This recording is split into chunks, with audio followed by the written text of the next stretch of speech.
My name is Dr. Ted Naman. My name is Dr. Greg Naman. We are Epic Health. And we are now included. Greg and I, brothers, we immigrated to this country when we were like 5 or 6. Classic immigrant story. Family came here with nothing. We actually lived in Detroit for many years. We had decided that we wanted to go into healthcare. When we first came to this country, we had no insurance, we had no healthcare. It was we understood the struggles of like growing up without healthcare, where like anytime any of us were sick or anybody needed them, it was the same thing where family didn't know where to go, what to do, and mistrusted the physicians, etc. So once Greg and I had gone through the whole process, became doctors, we understood and wanted to also make sure that we would give the good quality care to the same communities that we grew up in that oftentimes didn't have the access to the same level that we didn't have access to. Over the years, as we started to do this and grow and expand, we looked at, well, where do we really want to be able to produce the best quality care? And there is care, and we all know that there is high quality care in areas of affluence. But in areas where there's disparities and there is mismatching of health equity, how do we get in that group? How do we get into those areas? Again, knowing our origin story, that's where we were. We were the ones who had health equity issues, health disparity issues. So we said, well, that is what we want to be able to do, is produce a system and create a group that is like-minded and wants to do things the right way for people who don't have access to that quality of care. So, and again, disparities doesn't necessarily have to be where it's just in a geographic location. It's where there is, again, socioeconomic, or if there's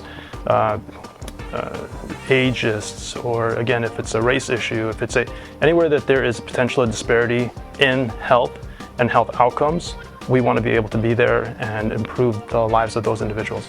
We, in all our locations, one of the biggest things we strive for is making sure we have the most cutting edge technology. We offer advanced everything you can imagine. That's our constant mission in life, is to make sure, and it's not necessarily trying to take it only to like populations that have the means. It's, trying to take that to the populations who don't have the means and struggle with like not being able to get the access to that. It's the 21st century. I mean, again, so we have so much in terms of technology and capabilities now that, again, we need to then be able to use that as resources and be able to spread this everywhere, and not just focus because, well, this group here has better insurance, or they can actually afford this, or they're easier to manage and take care of. No, that's not where the challenge is. That's not where we need to be. That's not where the disparity is. Who's looking out to actually improve the health in those areas, whether it's geography or by race, religion, refugees, whatever it is. There's so many out there that can still improve or need that kind of care. Yeah, so in our culture, it's the same thing, even with our own parents, a challenge of trying to explain the importance of like things like vaccinations and preventative care, and like trying to catch things before it happens and not waiting and being reactive and trying to be proactive. How do you educate, win over, get the trust? How do you direct them from like winding up in the emergency room? How do you explain to them that like the emergency room is just kind of like a surf and turf type of atmosphere? They just want to like patch you up and send you out. They're not going to be giving that long-term care. They're not trying to, give you all the means to like try to help prevent something from recurring or happening in the first place. They're certainly not interested and or like set up to be able to handle all the other social factors that happen around it. So like in our setting, we've got care managers that are in place. I laugh, one of the discussions with one of our care managers the other day is that someone called the office, asked to speak to the housing department.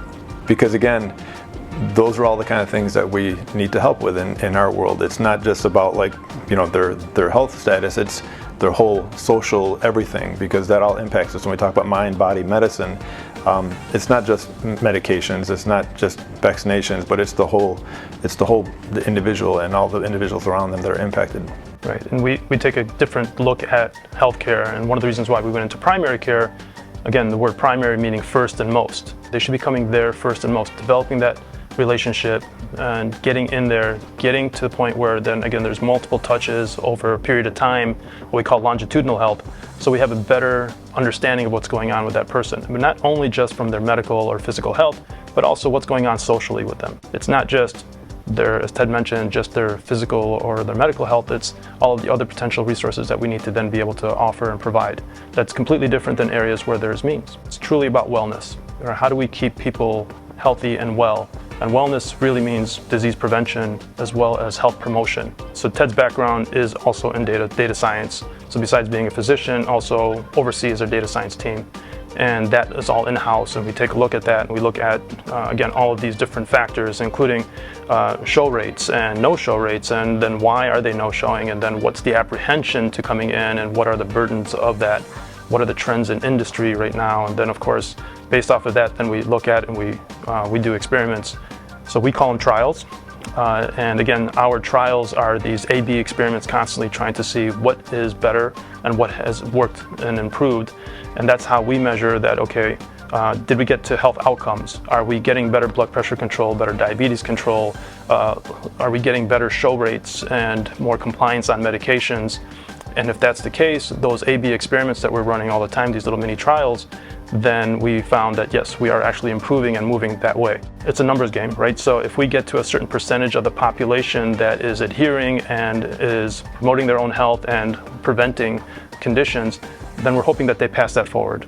Sometimes there's a distrust in health systems. There's so much information now out there. Who do you trust? Who do you believe? People still trust their neighbor, their friends, their grandmother. So while that's still happening, well, can we get there and influence that person who can then be our spokesperson in the community?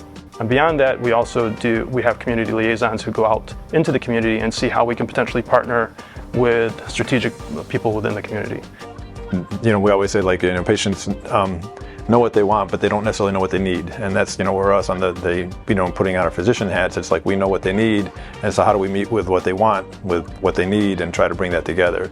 We're working right now with a bunch of experiments, as Vincent mentioned earlier, with doing things like wearables, doing things like kiosks, and putting them into like religious centers and other type of like community centers, where then we can have direct communication or access to our providers, so that individuals that if they have some issue, they can initiate and at least engage, and then from there we can kind of dialogue and see like if there's something that needs to escalate or something that maybe can be handled at that moment in time. And again, so those are all the different experiments we're trying to run. As Greg was mentioning, we're constantly doing things, and especially bringing in tech as much as we can. If we're not getting better, how can we ask our patients to get better? So we need to constantly improve, and we have to live the model, right? Again, back to healthy lifestyle and choices for that.